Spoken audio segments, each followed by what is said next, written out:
आगे बढ़ते हैं। केंद्र सरकार ने इकोनॉमी में मांग बढ़ाने के लिए आज कई महत्वपूर्ण ऐलान किए हैं।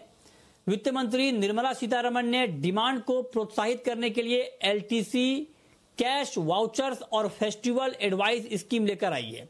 इस स्कीम के तहत सरकारी कर्मचारियों को एलटीसी के बदले कैश वाउचर्स दिए जाएंगे। इसके अलावा कर्मचारियों को फेस्टिवल एडवांस देने की घोषणा भी की गई है। इसके साथ ही सरकार ने बुनियादी ढांचे के विकास आदि पर 25,000 करोड़ रुपए अतिरिक्त खर्च करने का ऐलान किया है। वित्त मंत्री निर्मला सीतारमण ने उम्मीद जताई है कि इन सारे कदमों से अर्थव्यवस्था में 31 मार्च 2021 तक करीब 73,000 करोड़ रुपए की मांग पैदा होगी। So the consumer spending related proposal has two components to it. One is the LTC cash voucher scheme, and the other component within that consumer spending relates to special festival advance scheme. So we will be looking at the consumer spending aspect first, which has two of these components. अब बात करते हैं share market की। कारोबारी हफ्ते के पहले दिन बाजार में ठंडा कारोबार रहा। निफ्टी सेंसेक्स में मामूली बढ़त देखने को मिली तो बैंक निफ्टी में 125 पॉइंट से ज्यादा की गिरावट आई। मेटल और ऑयल एंड गैस शेयरों पर दबाव दिखा। बाजार में आज पूरे दिन किस तरह का कारोबार रहा है, किस तरह की हलचल रही है, ये विस्तार से समझाने के लिए हमारे सहयोगी कुशल गुप्ता हमारे साथ जुड़े हैं। बताइए कुशल।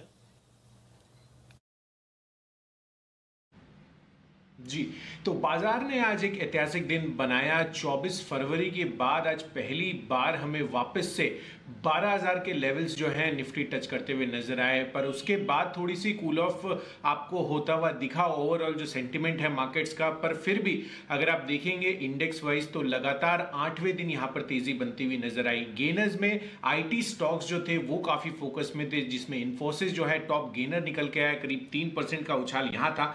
वहीं अगर आप लूजिंग साइड पर देखें तो भारतीय एयरटेल में लगातार आपको प्रेशर आज के बाजार में भी देखने को मिला और करीब 2 से 2.5% तक की गिरावट यहां पर हमें देखने को मिली। साथ ही मेटल काउंटर्स से जेएसडब्ल्यू स्टील जो है अंडर परफॉर्म करता हुआ नजर आया।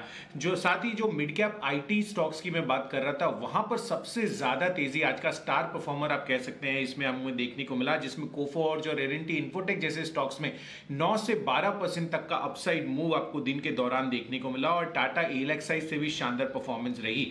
और फार्मा स्पेस भी जो है आज इक्वली पॉजिटिव रिस्पांस के साथ बंद होता हुआ नजर आया, जिसमें ग्रैन्यूल्स जो था वो टॉप गेनर था।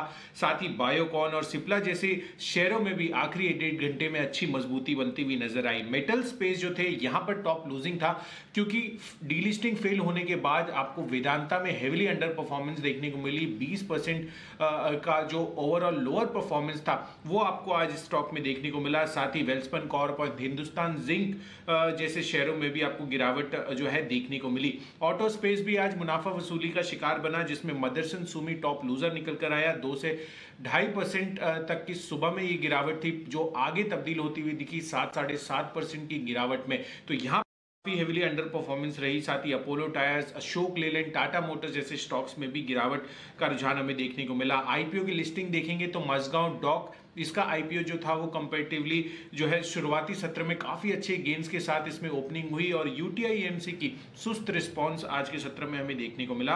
और साथ ही जी के हिट कॉल्स की अगर आप बात करें तो यहां पर आईजीएल यूनाइटेड स्पिरिट जो सचिन जी का था वहां पर अच्छी परफॉर्मेंस थी।